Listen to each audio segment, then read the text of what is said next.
So today we'll be replacing an automatic pull cover fabric. It's about 5 years old. Had premature failure. Don't know what brand this was. Never done this before, so we'll see how it turns out. First thing what we'll want to do is remove the cover here to make life a little bit easier. Just a couple Phillips screws and we'll be on our way.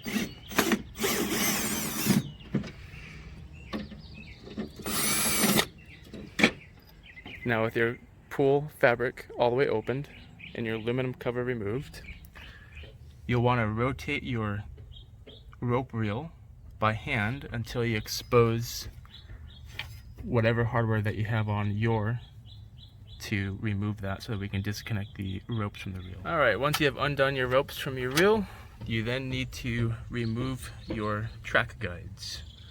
These guys right here. Now that you have that speed guide removed, go ahead and come down. Let's remove that side.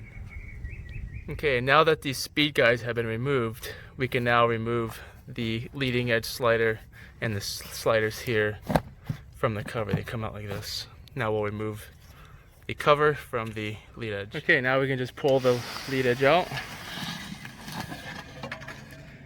Then we did make a little slice here just to make it easier to pull it out. Okay, now that we got the lead edge out, we'll want to pull some slack on the rope. That will then allow us to pull the cover out. Now we have 2 clean rope ends. Okay, so we pulled about 3 feet of slack. Now we're going to cut it right where it attached to the old slider.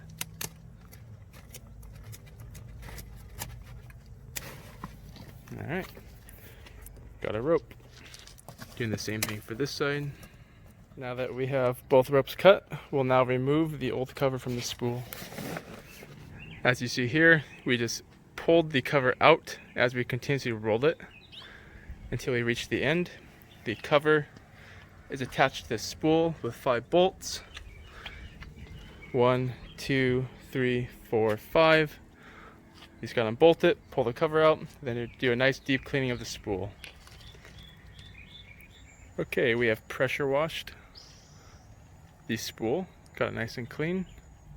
We have laid the new pull cover with the leading edge, so that's the edge that's supposed to be at the end of the pull. This here, we have stretched the ropes all the way down, pulled them taut, got all the kinks out, and now we're going to sew the old rope onto the new rope. This new rope loops all the way back to the new cover fabric. Okay, so we have sewed the 2 ropes together using this handy dandy sewing L off Amazon, about 15 bucks. Now we're going to pull the rope through using the old rope. See how it goes. Okay, so we have successfully pulled from this pulley. Has brought it all the way. We got our new rope here. Now we're going to continue on to the left side. A quick tip is you want your sewing job to be the same diameter of the rope. You don't want to bulge out too much, because what happens is all the way down at the other end there's a little U-turn, and if it's too big, that's going to get snagged on the U-turn and you're going to have to disassemble the track down there. So here goes the left side. Now that both ropes are pulled through, you'll bring the front of the cover up close enough. You'll want to slide one side of the slider into the track assembly, and then we'll slide the lead edge bar into the front of the cover, and then after that we'll stick the second slider assembly into the truck. Okay, now we'll just slide the lead edge hardware all the way through the cover.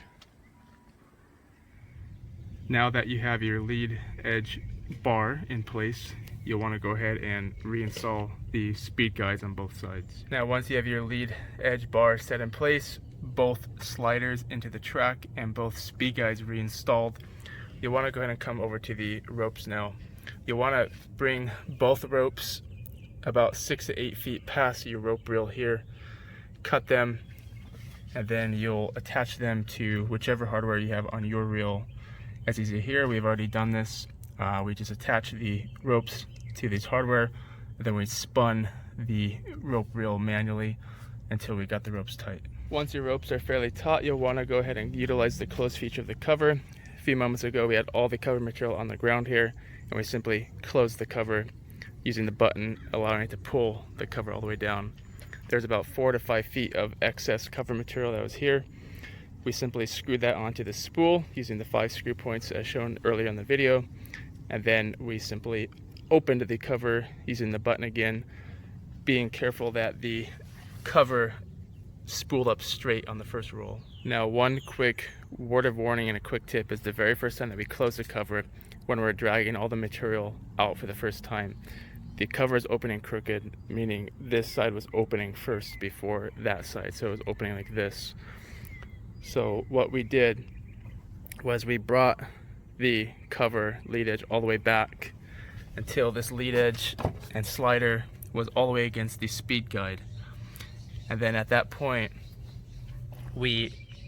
now that we had the cover all the way back, once we had the cover straight as our eyes could get, we knew that we wanted to get both ropes equally tight. Now, it was difficult to do that. So what we ended up doing was on this rope, so if you pull this rope here is this pulley. If you pull this rope, this end will go out. Whereas if you pull this side, this pulley is connected to this line all the way down.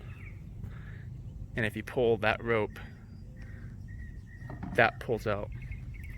So what we did in our case is we pulled this side about 4 inches to get it all the way taut. We had about 4 inches of slack here then, and then we just simply trimmed off that rope.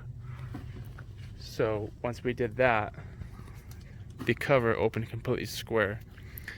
Now, depending on your hardware, what we did is we torched the end of the rope after we installed it into this little holder, just in case this little set screw failed. This rope would never have a chance of getting pulled out since the end is built bigger. Alright, at this point you should be all done. Go ahead and replace your aluminum decking cover, and then open and close it 3 different times.